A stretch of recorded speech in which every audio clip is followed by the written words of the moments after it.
Akajon, men sizni boshlang'ich to'lovsiz deb chaqirayotganim yo'q. Maqsadim avtokreditni reklama qilish emas. Men sizga faqatgina tavsiyalar bera olaman. Eng arzonini, eng sifatlisini va hamyonbop ishonchli avtomobillarni sizga Xodi Avto tavsiya qilishda davom etadi. Bundan tashqari, men sizga hozir ketadigan summalarim faqatgina xarajatingiz ketadi. Bundan $1 ham ortiqcha xarajat ketmasligiga shaxsan o'zim javob beraman. Xullas, hozir ketadigan summalarim eng arzoni, eng sifatlisi. Bundan tashqari, mashinalarim holatlarini ko'ring. Men sizga qayerdadir $100 tekinga chiqadigan mashina ko'rsatayotganim yo'q. Bu narsani to'g'ri tushuning, akajon.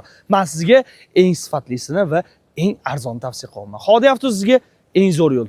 Xullas, 2022-yil ishlab chiqarilgan kraskalar top-toza ekan, mashinaning holatlari ideal. Atiga 40,000 km masofani bosib o'tgan. Mashina zo'r holatda. $500 ga xarajat qilib olgan holatda mana shu avtomobilni Xodi Avtodan kelib turib xarid qilasiz. Oylik to'lovlari 5,600,000 dan chiqadi, akajon. Qarang qanaqa to'g'risini aytolmay, hech narsa bekitish yo'q. 2023-yil ishlab chiqarilgan 4-pokoleniya metan gazlariga ustunovka qilib qo'yilgan. Yangi 4 ta ballonlargacha qo'yib qo'yilgan. Sababi oka, tayyor, mening oling haydab chiqing degan maqsad. 4-pokoleniya metan gazlar bilan $400 ga xarajat qilib olgan holatda mana shu avtomobilni Xodi Avtodan kelib turib xarid qilsangiz bo'ladi. $400 ga xarajatingizdan boshqa $1 ham ortiqcha xarajat ketmasligiga shaxsan o'zim javob beraman, akajon. Xullas, qaranglar. 3,200,000 dan oylik to'lov chiqadi. 21-yilda ishlab chiqarilgan kraskalar top-toza 48,000 km masofani bosib o'tgan. Xarajatingiz uchun $600 ga olib kelgan holatda mana shu avtomobilni xarid qilib olib chiqib ketasiz. $600 dan $1 ham ortiqcha rasxod ketmaydi. 2022-yilda ishlab chiqarilgan avtomat korobka Bardoviy Spark avtomobili. Okalar, qaranglar. $300 ga xarajat qilib olib kelgan holatda mana shu avtomobilni xarid qilib olib chiqib ketyapsiz. 4 ta ideal shu navorochinli ballonlardan olib qo'yilgan.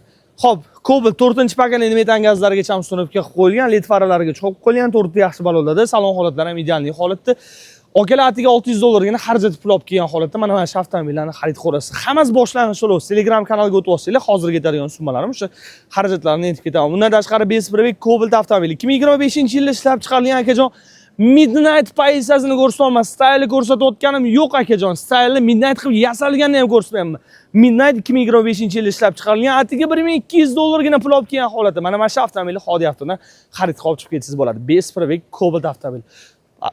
Arzimagan 4,000 shunaqa kilometr masofani bosib o'tgan. Ko'ryapsizmi, hammasi ochiq, oydin. Siz faqatgina like bosib qo'ysangiz, podpiska bosib qo'ysangiz, eng arzon, eng sifatli va ishonchli hamyonbop avtomobillarni xarid qilsangiz bo'ladi. Telegram kanaliga o'tib olsangiz, batafsil ma'lumot, boshqa avtomobillarimiz ham mavjud. Xodi Avto sizni ishonchingiz uchun harakat qilyapti. Like bilan, podpiska bilan qo'llab turganingiz uchun kattakon rahmat.